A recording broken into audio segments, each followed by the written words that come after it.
নমস্কার সবাইকে, আমি মামনি আরেকটি নতুন রেসিপি নিয়ে তোমাদের কাছে চলে এসেছি।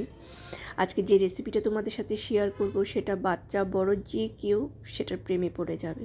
তো কিভাবে আমি তৈরি করেছি দেখো। প্রথমে বেশি পরিমাণে ধনেপাতা আর 5টা ডিম ভালোভাবে একসাথে রেখে তাতে গোলমরিচের গুঁড়ো, লবণ ভালোভাবে দিয়ে পরিমাণ মতো দিয়ে মিক্সড করে একটা মিক্সার জারে আমি একটা পেস্ট রেডি করে নিব। তারপর বাটির ঢাকনা সহ থাকা একটা বাটিতে আমি 2 চামচ ঘি দিয়ে তারপর আমি একটা স্টিমে বসিয়ে দিব। 10 মিনিট স্টিম হওয়ার পর আমি ওই পুডিংটা, যেটা এগ অ্যান্ড ডিম ধনিয়া পাতা পুডিংটা, আমি একটা ডিশে ঢেলে স্কোয়ার করে কেটে নিব ছোটো ছোটো করে। কড়াইতে পরিমাণ মতো তেল দিয়ে তারপর আমি ওই পুডিংগুলো আমি ভালোভাবে ফ্রাই করব।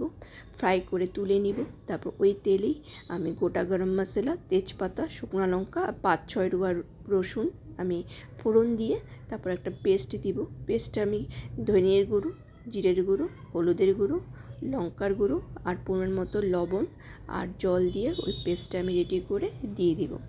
তো হালকা যখন ফ্রাই হবে তারপর আরেকটা পেস্ট আমি রেডি করেছি, কাজু, কিশমিশ, টমেটো, পেঁয়াজ, রসুন, আদা, লঙ্কা, ওই সব কিছু একটা মিক্সড পেস্ট রেডি করে ওটা আমি দিয়ে দিব। দেওয়ার পর কিছুক্ষণ কষানোর পর তারপর কি হবে, ওটাতে একটু গোলমরিচের গুঁড়াও দিব। আর দেখো পুডিংটা কি সুন্দর হয়েছে, সফট হয়েছে একদম। তারপর কিছুক্ষণ কষানোর পর যখন কষে আসবে তারপর আমি গ্রেভির জন্য জল দিয়ে দিচ্ছি। জলটা বয়েল হয়ে আসলেই আমি ধনিয়া এগের পুডিংটা দিয়ে দিয়েছি। তারপর একটু কসুরি মেথি দিয়েছি আর লাস্টে একটু গরম মশলা দেওয়ার পর আমার ধনিয়া এগ কারি রেডি।